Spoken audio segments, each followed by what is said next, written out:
What do we love most about playing Monopoly? Competing to own it all. The Monopoly moments families love, the competition they can't live without. Hi everyone, today we are diving deep into one of the most iconic board games of all time, Monopoly by Hasbro. Well, what started as a simple game of buying properties and collecting rent has become a global phenomenon spanning decades, cultures, and even digital platforms. First, pack your money bags. The classic Monopoly board game is coming to Newport. Mr. Monopoly himself was in the city today to celebrate the release of Monopoly Newport Edition. You'll find Newport staples all across the board, like Bellevue Avenue and the Tennis Hall of Fame. The Newport Edition will be available in stores and online at retailers like CVS, Amazon, and Barnes & Noble. That's right. Miss Monopoly is a new take on Hasbro's Monopoly, but in this version, females earn more money than their male challengers. Women collect $240 Monopoly dollars for every time they pass go. Men will get the usual $200. I know how to play the game. I buy real estate, hotels, fancy cars, even railroads, and I take chances. To make it big, you've got to play the game. I'm Monopoly Game. Monopoly has been a dominant force in the board game industry. By game time, the market is segmented into Monopoly, Scrabble, chess, and others. In 2024, the Monopoly segment accounts for the largest market share of 32.34%, owing to the increasing demand for multiplayer economic theme-based games. Its digital counterpart Monopoly Go earned $1 billion in just 7 months after its April 2023 launch, making it one of the fastest growing digital board games. By November 2023, Monopoly Go had surpassed 100 million downloads, highlighting the franchisee's strong presence in both physical and digital gaming markets. Board games have been a staple of entertainment for centuries, evolving from ancient strategy games to modern tabletop classics. But did you know that the board game industry is now a multi-billion-dollar market? Let's explore the market dynamics of global board games. The global board games market size was valued at $14.37 billion in 2024. The market is projected to grow from $15.83 billion in 2025 to $32 billion by 2032, exhibiting a compound annual growth rate of 10.58% during the forecast period. North America dominated the board games market with a market share of 41.68% in 2024. Physical board games dominated the market in 2020, holding a 67% market share despite the rising popularity of digital versions, 33%. This indicates that while traditional board games still lead, digital gaming is gaining momentum. To dive into a more granular segment, let's explore digital board games. As of 2022, the global board game app has witnessed remarkable engagement, with downloads reaching 4.85 billion worldwide. In 2022, the global digital board games industry generated $2.12 billion in revenue, with projections indicating it will reach $4.84 billion by 2027. This revenue comprised $1.09 billion from advertising, which is 51.42%. $0.98 billion from in-app purchases, which is 46.23%, and $0.05 billion from one-time purchases, which is 2.36%, showcasing a diverse income stream within the digital board game market. In 2022, the United States led the board game app market with $1.15 billion in revenue, accounting for 54.25% of the global total, making it the top country in this sector.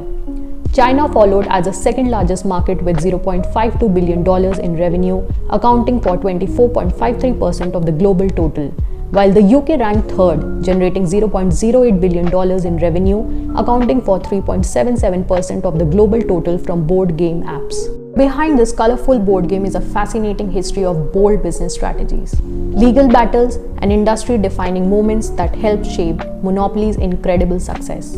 What if I told you one of the most famous board games in history was never meant to be fun? That the game we know as Monopoly started as a warning, a lesson about greed and the dangers of monopoly. The story begins in 1903 with a woman named Elizabeth Maggie, an American game designer, writer, a progressive thinker, and a woman ahead of her time. Maggie had a vision to show the world the dangers of monopolies. She designed the landlord's game to teach people how unchecked greed could destroy lives. She patented the landlord's game in 1904, making it one of the first board game patents ever recorded. But here's where things got really interesting. Maggie didn't just create one set of rules, she created two. One, the prosperity rules, where wealth was shared and everyone benefited. Second, the monopolist rules, where one player crushed the others, driving them to bankruptcy. Maggie hoped that playing both versions, people would recognize the dangers of monopolies and advocate for economic reform. Ironically, it was a monopolist version that players found more engaging as it encouraged ruthless behavior tactics. The game spread like wildfire, passed from hand to hand, changing slightly with each new player. Eventually, it caught the attention of Parker Brothers. In the early 1930s, Elizabeth Maggie sold the rights to the landlord's game to Parker Brothers for just $500, believing they would uphold her original message. Meanwhile, during the Great Depression, an unemployed salesman named Charles Darrow came across a homemade version of the game, and he saw something Maggie never did, a chance to make millions. Darrow didn't just tweak the game, he transformed it.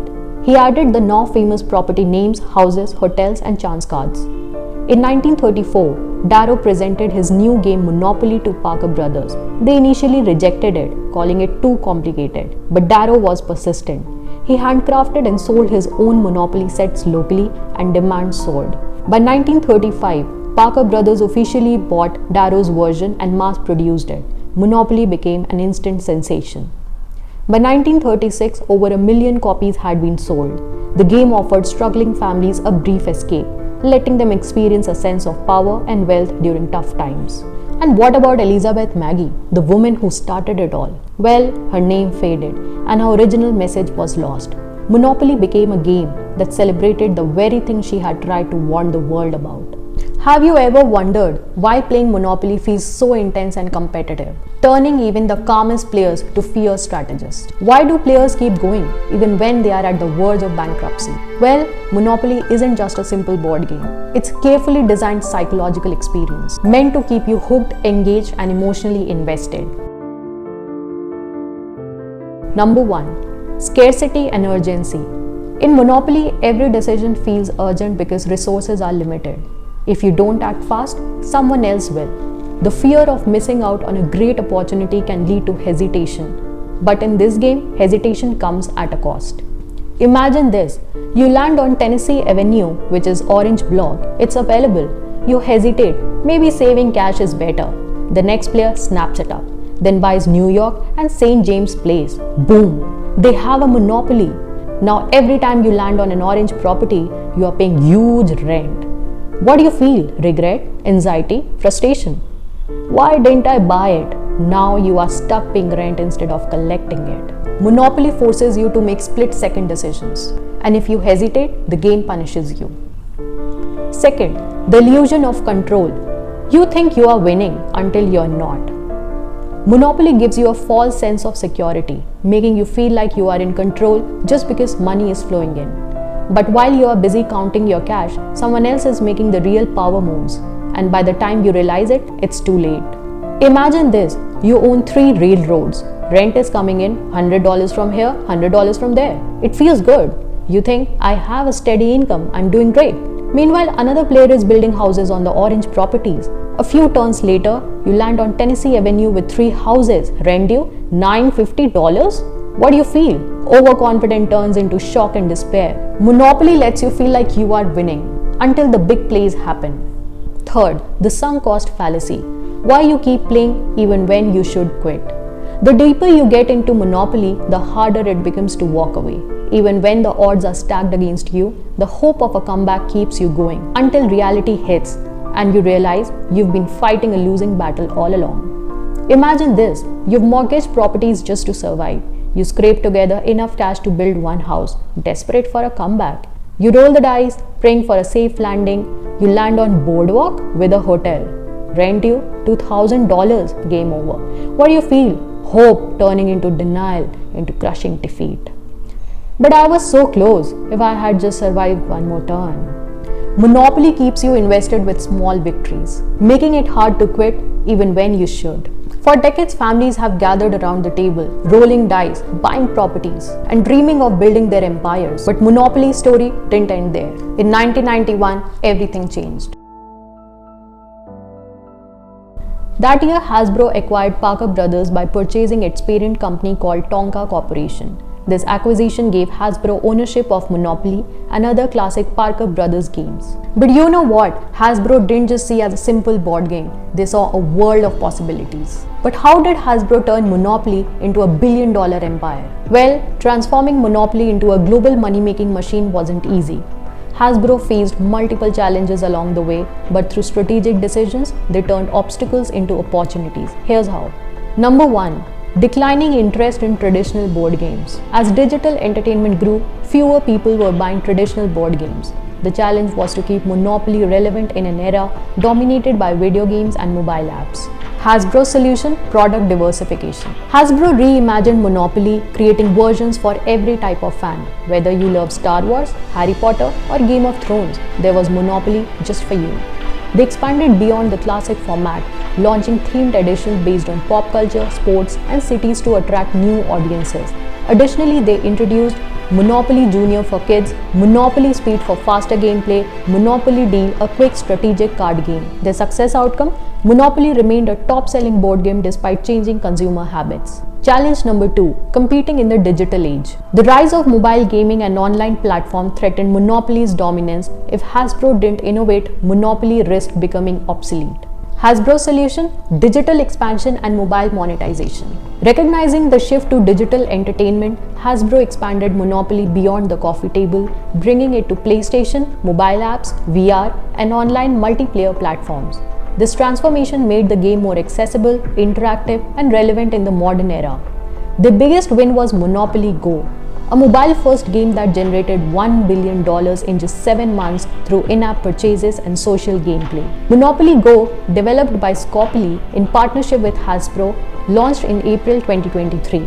Unlike the traditional board game, it focuses on casual gameplay, interactive events, and multiplayer experiences, making it a fresh and an engaging experience for modern players. Their success outcome: Monopoly became a billion-dollar brand in both physical and digital markets. Challenge number 3. Limited growth from one-time purchases.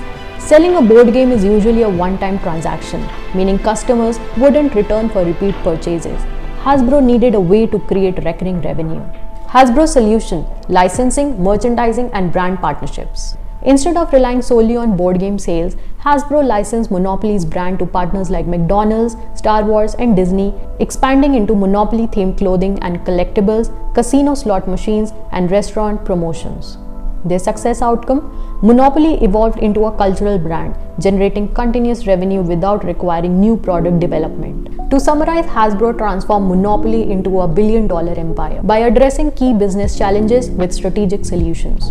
Innovate and diversify, adapting Monopoly for different age groups, playstyles, and interests. Go digital, expanding into mobile, VR, and online platforms to meet modern consumers. Monetize beyond the product, leveraging licensing, brand deals, and merchandising. Use smart pricing, offering affordable editions for casual buys and premium editions for collectors. Stay culturally relevant, keeping Monopoly fresh through pop culture tie-ins and partnerships. Now let's explore 3 powerful lessons from Monopoly by Hasbro that other businesses can learn. Number 1. Strategic expansion wins the game. Companies thrive by diversifying while staying true to their core. In Monopoly, success comes from acquiring high-value properties and expanding wisely, just like in business. Hasbro applies this by launching special editions, spin-offs, and digital versions to keep the game relevant across generations. Second, branding outvalues the product. A strong brand identity keeps the product apart, even in a crowded market. Emotional connection with the customers can be as crucial as the product itself. Hasbro leverages nostalgia, pop culture tie-ins, Star Wars Monopoly, Fortnite Monopoly, and limited editions to sustain engagement. Third, market control drives longevity, but customer satisfaction sustains it.